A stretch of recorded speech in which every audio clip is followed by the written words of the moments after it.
मैं हूं फैसल सकलान कज़ाफ़ी और आप देख रहे हैं channel of M science academy. आज जो हमारा टॉपिक है वो है सोर्सेज ऑफ करंट। आज हम पढ़ेंगे कि करंट के सोर्सेज क्या क्या होते हैं, किन किन सोर्स से जो करंट है वो अचीव किया जा सकता है, उनके ओरिजिन के बारे में डिस्कस करेंगे।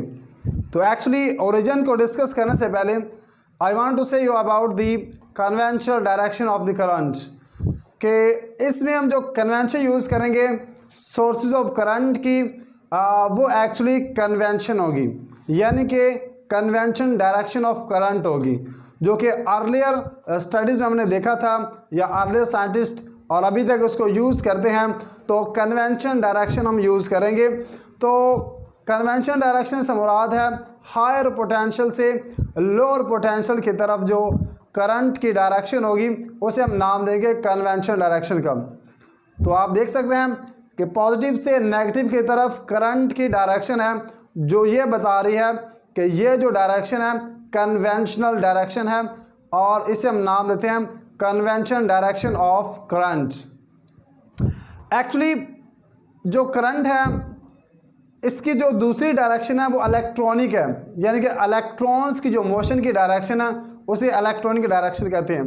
लेकिन यहाँ पर हम कन्वेंशन यूज़ करेंगे, कन्वेंशन डायरेक्शन को यूज़ करेंगे। तो सोर्सेज ऑफ करंट है, तो मतलब कि जो सोर्स आपके पास मौजूद हैं जहाँ से करंट को लिया जा सकता है, करंट को हासिल किया जा सकता है, उसे नाम देते हैं सोर्सेज ऑफ करंट का। वैसे तो लातादाद सोर्सेज हमारे पास हैं जहाँ से हम करंट को अचीव कर सकते हैं, तो यहाँ पर इस लेवल पर चंद डिस्कस किए गए हैं।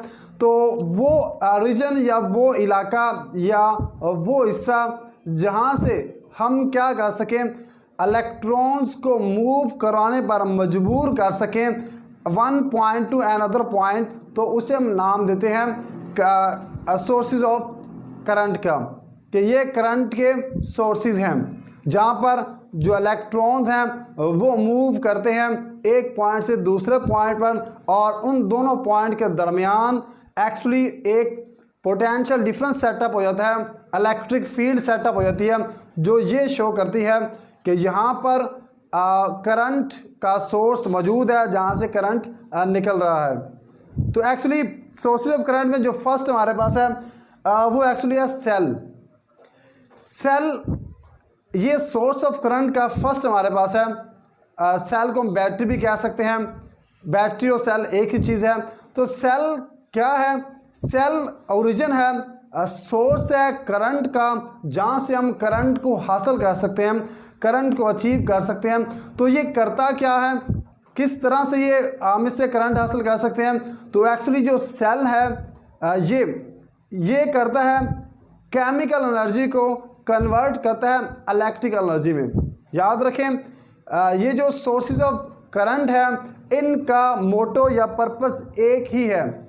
जितने भी आपके पास होंगे उन्होंने फंक्शन एक ही परफॉर्म करना है कि वो क्या करेंगे, जो भी एनर्जी उनके पास होगी उसको सिर्फ और सिर्फ एक ही एनर्जी में कन्वर्ट करते हैं, और वो कौन सी है? वो एक्चुअली एनर्जी है इलेक्ट्रिकल एनर्जी। तो सेल जो है, सेल क्या करता है, ये केमिकल एनर्जी को कन्वर्ट करता है इलेक्ट्रिकल एनर्जी में। केमिकल्स जो हमारे पास सॉल्यूशन वगैरह होंगे, लाइक दैट H2SO4 का सॉल्यूशन है, सल्फ्यूरिक एसिड का जो सॉल्यूशन है, इसी तरह कॉपर ऑक्साइड का, copper sulphate plus sulphuric acid का जो सॉल्यूशन है। तो यहाँ ये सेल जो फॉर्म होगा, इसका जो करंट होगा वो एक्चुअली क्या है, केमिकल एनर्जी को कन्वर्ट करता है इलेक्ट्रिकल एनर्जी में। उसे हम नाम देते हैं सेल का, कि ये हमारे पास सेल है। तो इसे बैटरी हम कह सकते हैं। सेकंड हमारे पास है इलेक्ट्रिक जनरेटर।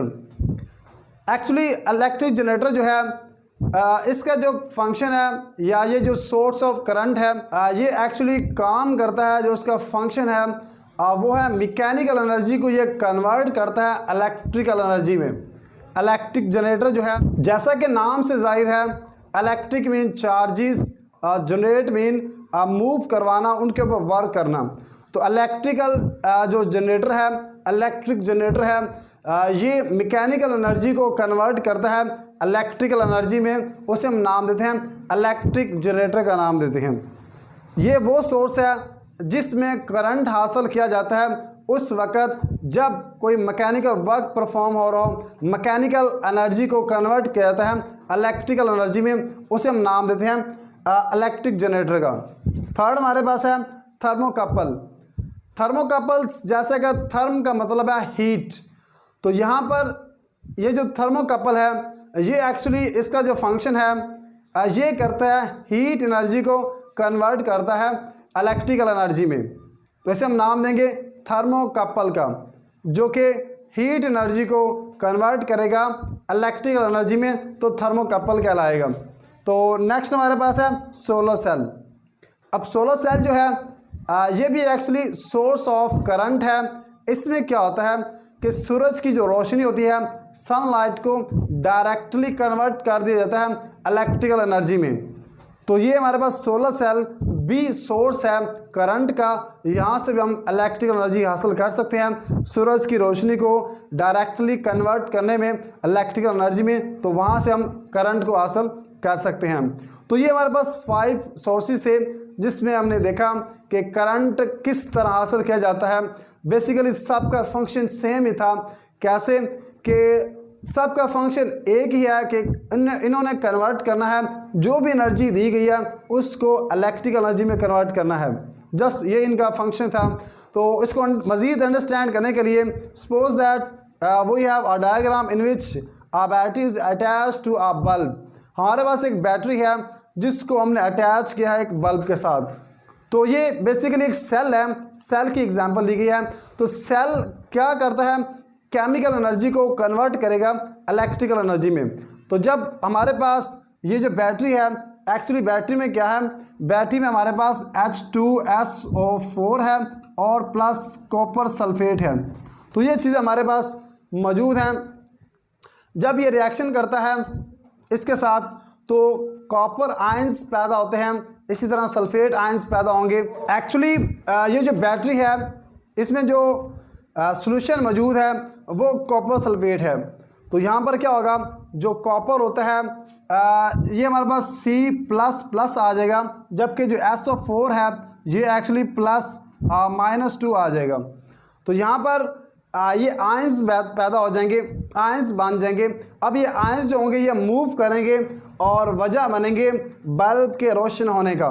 तो इसका मतलब है इसमें जो चार्ज कैरियर है वो एक्चुअली आयंस हैं। तो हम बात कर रहे थे सेल की, तो सेल क्या करता है, ये जो केमिकल रिएक्शन इसके अंदर हो रहे हैं, केमिकल रिएक्शन परफॉर्म हो रहे हैं, कॉपर क्या कर रहा है, इलेक्ट्रॉन्स को रिलीज़ कर रहा है ड्यू टू हाई इलेक्ट्रोपॉजिटिविटी, और इसी तरह सल्फेट जो है ये इलेक्ट्रॉन्स को रिसीव कर रहा है ड्यू टू हाई इलेक्ट्रोनेगेटिविटी। तो इस वजह से इसमें आयंस पैदा हो जाते हैं और केमिकल रिएक्शन होते हैं। इन केमिकल रिएक्शन की वजह से यहाँ पर जो एनर्जी होगी वो बल्ब तक पहुंचाई जाएगी और इलेक्ट्रॉन्स की मदद से, आयंस की मदद से पहुंचाई जाएगी, जिससे ये जो बल्ब होता है रोशन हो जाता है, बल्ब स्टार्ट हो जाएगा, जो कि ये शो कर रहा है कि बैटरी में अगरचे मौजूद है एनर्जी, केमिकल एनर्जी मौजूद है, लेकिन वो क्या कर रहा है, इस केमिकल एनर्जी को कन्वर्ट कर रहा है इलेक्ट्रिकल एनर्जी में, जिससे जो बल्ब है वो रोशन हो चुका है, बल्ब को एनर्जी मिल रही है। तो यहाँ से साबित हुआ कि केमिकल एनर्जी को जब इलेक्ट्रिकल एनर्जी में कन्वर्ट करते हैं तो उस वक़्त करंट हासिल होता है। तो ये भी हमारे पास क्या है, एक सोर्स है करंट का, इसलिए इसे नाम देते हैं सोर्स ऑफ करंट का। तो ये हमारे पास डिफरेंट तरह के सोर्सेज थे, सोर्सेज ऑफ करंट, जिसमें हमने देखा कि किस तरह से जो सोर्स ऑफ करंट होता है वो कैसे एक एनर्जी को दूसरी एनर्जी में कैसे कन्वर्ट करता है, और ये एनर्जी जब कन्वर्ट होती है तो हकीकत में एक ही एनर्जी में कन्वर्ट होती है और वो है इलेक्ट्रिकल एनर्जी। कोई भी एनर्जी है जब उसको कन्वर्ट करते हैं इलेक्ट्रिकल एनर्जी में तो वही हमारे लिए कारआमद है, क्योंकि हमारा जो काम होता है, हमारा जो वर्क होता है, हमारा जो फंक्शन होता है, वो उसका जो वास्ता है वो एक्चुअली इलेक्ट्रिकल एनर्जी से ही है। हमें इलेक्ट्रिकल एनर्जी की ही ज़रूरत होती है, चाहे साउंड एनर्जी हो, चाहे विंड एनर्जी हो, चाहे काइनेटिक एनर्जी हो, या केमिकल एनर्जी हो, या मैकेनिकल एनर्जी हो। इसको हमने क्या करना होता है, एक ही फॉर्म में कन्वर्ट करना होता है, और वो है इलेक्ट्रिकल एनर्जी में। तो जिससे कन्वर्ट करते हैं वो हमारे सोर्स ऑफ करंट होते हैं। तो उम्मीद है आपको इस लेक्चर की समझ आ गई होगी। Thank you.